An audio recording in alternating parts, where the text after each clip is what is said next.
That was so good. Welcome back. We're going through my physical media today. So I'm just going to do DVDs, VHS, and maybe some art books and game guides that I have, but that's pretty much going to be it. Yeah, let's get into it. So I have my physical media cart over here that I kind of showed off at the end of the last video.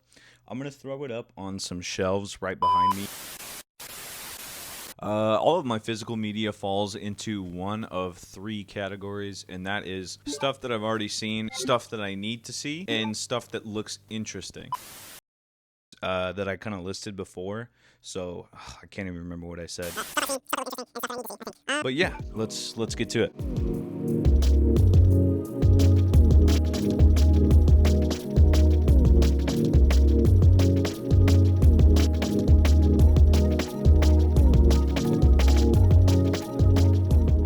This is such a bummer because these are probably just gonna go back in the cart. Oh well. Alright, so that took up way more space than I thought it was actually going to, and bear with me on the light here because I'm trying to figure out good lighting in this room. But let's get into it real quick. The Dark Knight parts 1 and 2. The best scene in them is probably the mud pit scene, where he breaks all the mutants' limbs and just kind of beats them senseless. Avatar sounded dark. Avatar: The Last Airbender, probably one of the greatest Nickelodeon shows ever made. I don't think I need to say much of anything or give a reason why, because it's that good. God, I picked that up probably 10 years ago at Target, before it was on a streaming service or anything. Batman Beyond's, I also don't have to say anything about Batman Beyond. It's one of the greatest DC properties of all time. Like, that's one of the greatest animated shows they've ever done, or animated projects, hands down. The Batman is actually pretty slept on. I think the first 2 seasons before they start introducing other heroes, and I think Robin, the first Robin, super solid. Family Guy, seasons 1 through 2, before the characters were really well fleshed out and defined. Justice League, I think that's Unlimited and the base series in there too. Ed, Edd and Eddy, probably one of the greatest Cartoon Network cartoons of all time. But let's look at the next shelf real quick. So these are just some of my, other properties that I grew up watching, like Spy Kids, Pineapple Express. Napoleon Dynamite is probably my favorite on here, maybe aside from like Pirates of the Caribbean 2 and Shaun of the Dead. I really liked Blade Runner, the first one, and 2049. I actually have a bunch of different versions of that on VHS too. Stand By Me, great movie. Dude, that's like the perfect coming of age movie. Ratatouille, banger, Pixar classic, aside from like Toy Story 2 or something like that. But Too Fast, Too Furious, I don't gotta say much about that. Neither do I gotta say anything about Spider-Man 2. That's one of the greatest superhero movies of all time. Not up for debate. Getting down to the end here of the stuff that I've actually seen, I'm gonna have to load up the other the other ones in maybe separate shelves or something like that, but yeah, the Alien trilogy. I actually think that thing is still sealed, which is really cool. Drive was a really funny movie, just kind of because of the Ryan Gosling memes, but I really liked it. They Live is a John Carpenter classic. I think that's one of the coolest movies once it starts getting going, because I want to say stuff about it, but I also don't want to spoil it. So I think if you've got like an hour and a half to kill, you should go watch that movie. Yeah, let's get going to the next section.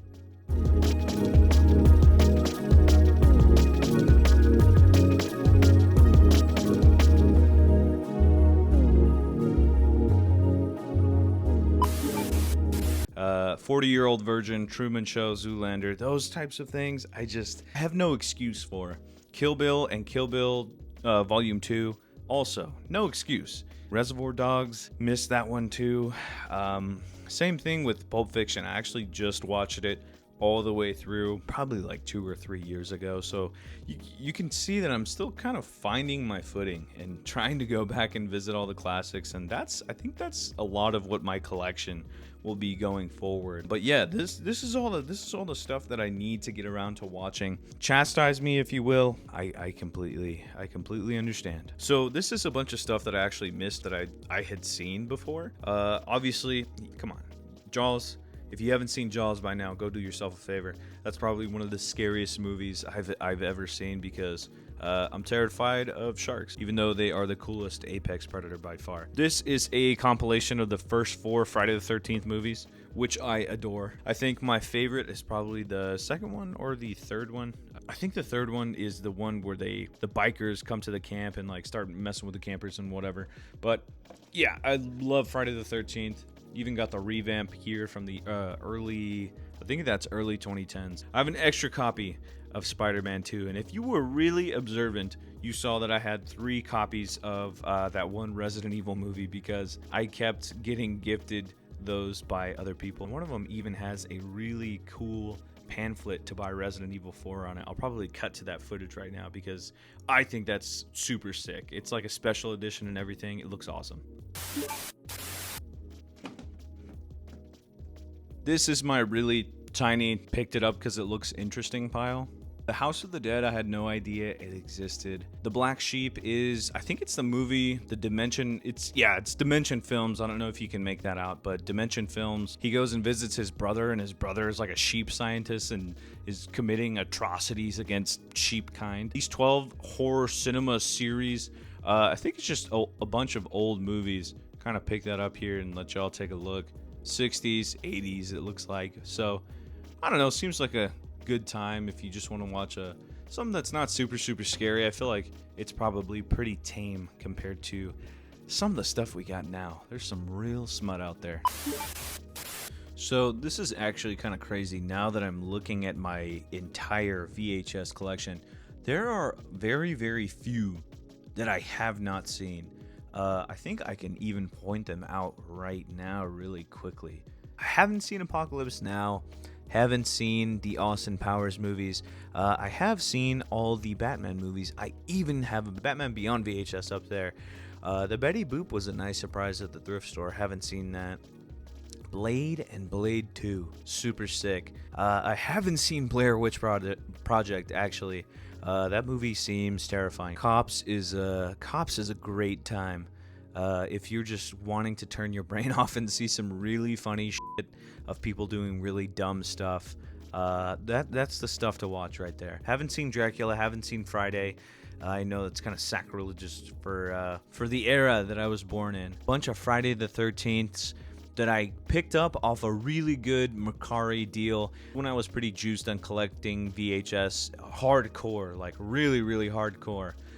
So I got those for a pretty decent deal, and they're all in really good shape. My favorite is by far Jason Lives. That's when they kind of embrace that full-on absurdity of a dude coming back to life over and over again to kill camp counselors and people in Crystal Lake. Heat. I haven't seen Heat. I know that's really good. I haven't seen Hollow Man. Yeah, not to flex or anything, but I had to move that one to the side. Lake Placid, I actually haven't seen, and I haven't seen The Matrix either. I'm gonna get some dirty looks next time I tell someone that. Raging Bull, I have not seen. I know it's a classic, a De Niro classic. I just haven't seen it. I just haven't seen it yet, but I'll put it on the list. Silence of the Lambs. I claim to love horror so much, but I have not seen Silence of the Lambs. I think that Spawn is actually the live-action version of Spawn, and the Spawn 2 is the animated, which I thought was really cool. Straight to Hell is one that I saw, and it looked really cool just because of the cover. I'll show off the cover on a few of these, but I really want to show off the Straight to Hell cover because it looked super cool. Sudden Death, I just watched for fun the other day. That's a really good movie. Sorry that my lights are getting in the way here. Top Gun, the original Top Gun, I have not seen.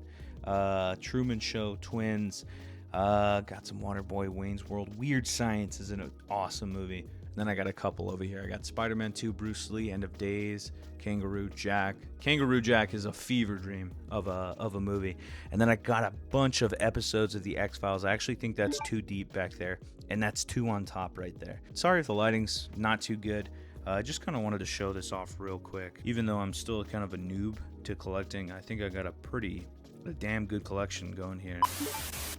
All right, here we are at the final stop. I'm going to go through these pretty quick just because I don't think there's anything super insane in them. Although I did just pick up some cool stuff. I'll show that when I get to it. I got the Batman the Animated Series art book. That is the Phantom City Creative Collection. That thing is super cool. A lot of great art in there. Call of Duty Black Ops hardcover. I think that's just the game guide. Or, yeah, that's the game guide. Alan Wake Illuminated, which is the Alan Wake art book next to the official survival guide. If you can't tell, Alan Wake is definitely one of my favorite IPs. Love Remedy, anything Remedy, Alan Wake 2, American Nightmare, Control DLC, and all that good stuff. BioShock 2 game guide, Resident Evil 4 game guide, Code Veronica game guide. I love Code Veronica. I think it's super slept on. Obviously, it's getting really popular now because of the whole remake hype train, but I think it was a solid title. It definitely has its flaws, but I freaking love that game. Just picked up a bunch of really cool old video game magazines, probably from, I don't know, somewhere around 98, early 2000s. Those are super cool. And then I just got the Family Guy reading guide. I think that's like the first 1 through 3 seasons. Yeah, I think that's pretty much it. That's all I got for the most part. So I don't know, probably the next video I'll do is talking about the console that I want to collect for coming up at the SoCal Retro Gaming Expo, which is going to be the PlayStation 1. I think that console is super endearing. I love the way the slim model looks. That thing looks sleek. And I actually just ordered something to change the shell, so it's going to be like a purple translucent shell. Yeah, but that 3D polygon era of the early 2000s is really endearing, and that style is kind of getting really popular again. Even before that, I really just wanted to dive deeper into the PS1 and maybe even trade some of my current heavy hitters to get some PS1 heavy hitters, but we'll have to wait and see. Anyways, if you guys have stuck around this long, thanks for watching. Appreciate it. Yeah, see you later.